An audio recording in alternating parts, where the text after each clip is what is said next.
Hello, ఈరోజు మనం తెలుగు భాషలో విభక్తుల గురించి నేర్చుకుందాము.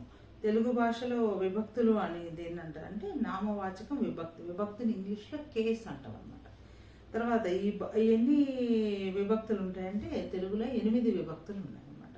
ఒకటి వచ్చేసి ప్రథమా విభక్తి, ద్వితీయ విభక్తి, తృతీయ విభక్తి, చతుర్థి విభక్తి, పంచమి విభక్తి, షష్ఠి విభక్తి, సప్తమి విభక్తి, సంబోధనా ప్రథమ విభక్తి. ఇవి తెలుగులో ఉండే విభక్తులు. తెలుగులో ఉండే విభక్తులను మనము కేస్, CASE కేస్ అని అంటాం. ఇవి మొత్తం 8: ప్రథమ, ద్వితీయ, తృతీయ, చతుర్థి, పంచమి, షష్ఠి, సప్తమి, సంబోధన. ఇవన్నీ కూడా మనం విభక్తులు అంటాం. ఈ విభక్తులు 8. కానీ ఇంగ్లీష్లో ఉండే ఇవి విభక్తులు అయితే 4 అన్నమాట.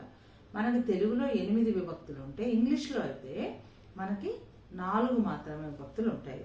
వాటిని మనం ఏమంటామంటే ఫస్ట్ది వచ్చేసి నామినేటివ్ కేస్ అంటాం. ఫస్ట్ విభక్తి మొదటిది ఏంటి? Nominative case or subjective case అంటాం. దీనిని ప్రథమా విభక్తి అంటాం. రెండవది వచ్చేసి ద్వితీయ విభక్తిని ఆబ్జెక్టివ్ కేస్ అంటాం. ద్వితీయ విభక్తి ఏమంటాం? ఆబ్జెక్టివ్ కేస్ అంటాం. మూడవది వచ్చేసి ఇవి 4 విభక్తులుగా మనం తీసుకున్నాం కాబట్టి థర్డ్ వన్ వచ్చేసి పొసెసివ్ కేస్ లేదా జెనిటివ్ కేస్ అంటాం, అంటే షష్ఠి విభక్తి.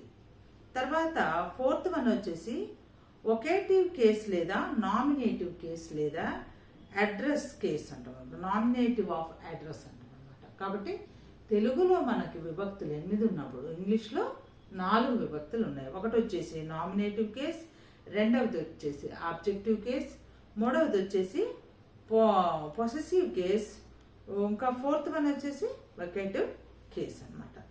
ఇందులో మనం సబ్జెక్టివ్ కేస్, ఆబ్జెక్టివ్ కేసుని గురించి కూడా మనం నేర్చుకోవాలంటే ఒక వాక్యంలో నౌన్ అంటే నామవాచకము కర్తగా ఉంటే, ఒక వాక్యంలో నౌన్ అంటే నామవాచకము సబ్జెక్టు దాన్ని కర్తగా ఉన్నప్పుడు దాన్ని సబ్జెక్టివ్ కేస్ అని అంటాం అనమాట. రెండవది దీనికి సర్వసాధారణంగా సబ్జెక్టివ్ కేసు క్రియకు ముందుగా అంటే వర్బ్కు ముందుగా ఉంటుంది. తర్వాత ఆబ్జెక్టివ్ కేసు వచ్చేసి క్రియకు తర్వాత ఉంటుంది. దీన్ని dative means of belonging to giving అంటారు అనమాట. దీన్ని ఇంకోసారి కూడా దీన్ని డేటివ్ కేస్ అని కూడా అనొచ్చు.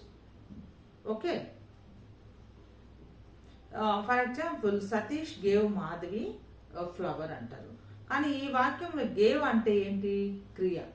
మనము ఒక వర్బ్ అనమాట. ఈ క్రియకు మాధవి, ఫ్లవర్ అనే 2 ఆబ్జెక్టివ్లు ఉంటాయి అన్నమాట. మాధవి అంటే ఒక ఆబ్జెక్టివ్, అదేవిధంగా ఫ్లవర్ అనేది కూడా ఒక ఆబ్జెక్టివ్. కాబట్టి 2 ఉంటాయి అన్నమాట. దీన్ని బట్టి వస్తువుల్ని తెలియజేసేదాన్ని ఆబ్జెక్టివ్కు డైరెక్ట్ ఆబ్జెక్టివ్ అని, వ్యక్తులను తెలియజేసేదాన్ని డైరెక్టివ్ ఆబ్జెక్టివ్ అంటారు. పై వాక్యంలో ఫ్లవర్ అనేది డైరెక్ట్ ఆబ్జెక్టివ్ అని, మాధవి అనేది ఇండైరెక్ట్ ఆబ్జెక్టివ్. కాబట్టి ఈ వాక్యంలో ఈ నౌన్కి ఇండైరెక్ట్ ఆబ్జెక్టివ్గా ఉన్నదాన్ని డేటివ్ కేసులో ఉన్నదని మనం చెప్తుంటాం అన్నమాట. Thank you.